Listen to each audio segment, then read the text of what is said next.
Hello friends.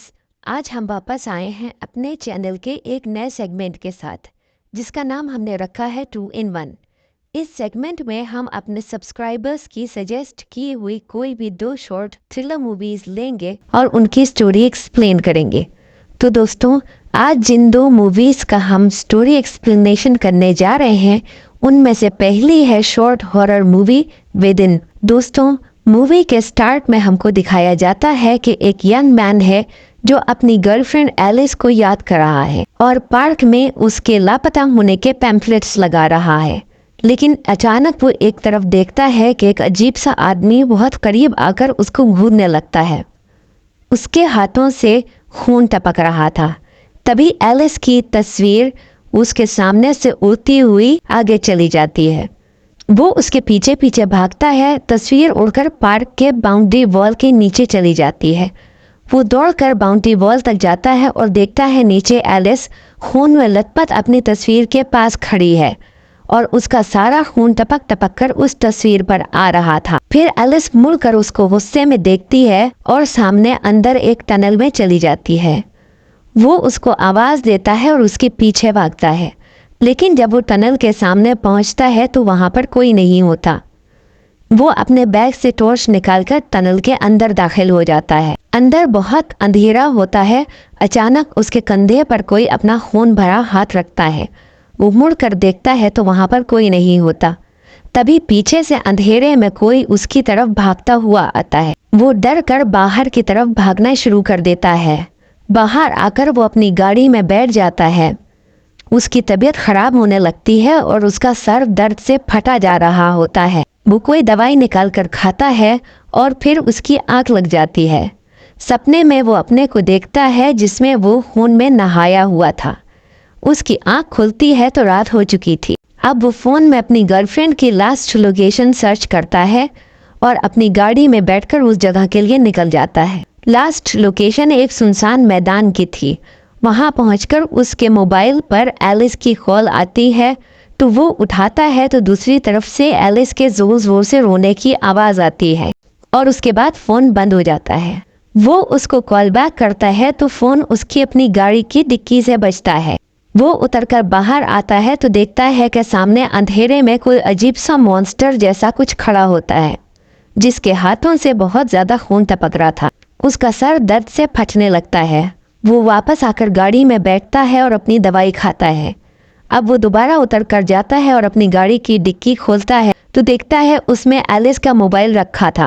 उसके बाद एक थैले की तरफ देखता है जिसमें शायद एलिस की लाश पड़ी हुई थी। उसकी तबीयत खराब होने लगती है और उसका सर दर्द से फटने लगता है और उसको लगता है कि उसके हाथों से खून टपक रहा है।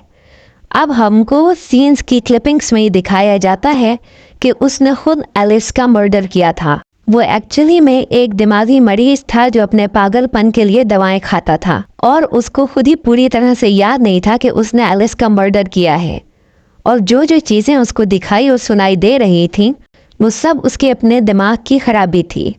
और ये मूवी यहीं पर ख़त्म हो जाती है। अब हम चलते हैं दूसरी मूवी की तरफ। दोस्तों, दूसरी मूवी का नाम है द विसल। ये मूवी जब शुरू होती है तो हमको दिखाया जाता है कि एक आदमी केविन अपनी पत्नी से होने वाली डिवोर्स की वजह से परेशान है।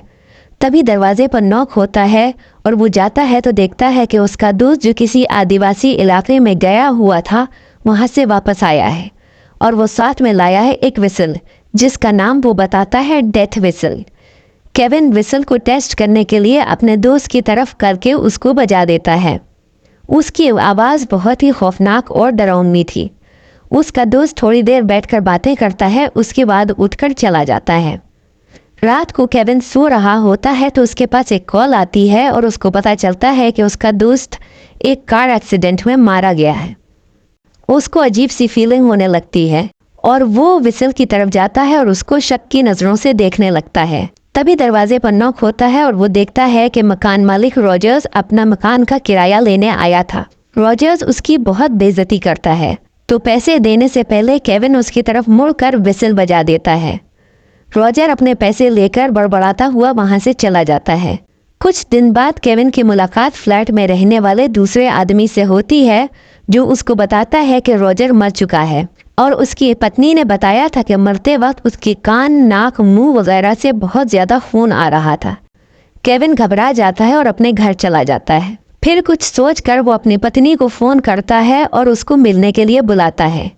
उसकी पत्नी आती है तो उसके साथ उसकी भांजी आई होती है, जिसको ड्राइंग रूम में बिठाकर दोनों कमरे में बात करने चले जाते हैं। लेकिन कमरे में जाने के बाद दोनों में बहुत ज़बरदस्त लड़ाई होती है। केविन गुस्से में बाहर विसिल देने जाता है, लेकिन वो देखता है कि वो बच्ची विसिल अपने हाथ में लेकर खड़ी होती है। वो उससे विसिल वापस मांगता है, मगर वो बच्ची विसिल उसकी तरफ करके बजा देती है। वो चीखने लगता है तो उसकी पत्नी बच्ची को लेकर वहाँ से चली जाती है। लेकिन केविन की घबराहट की वजह से तबीयत खराब हो रही थी।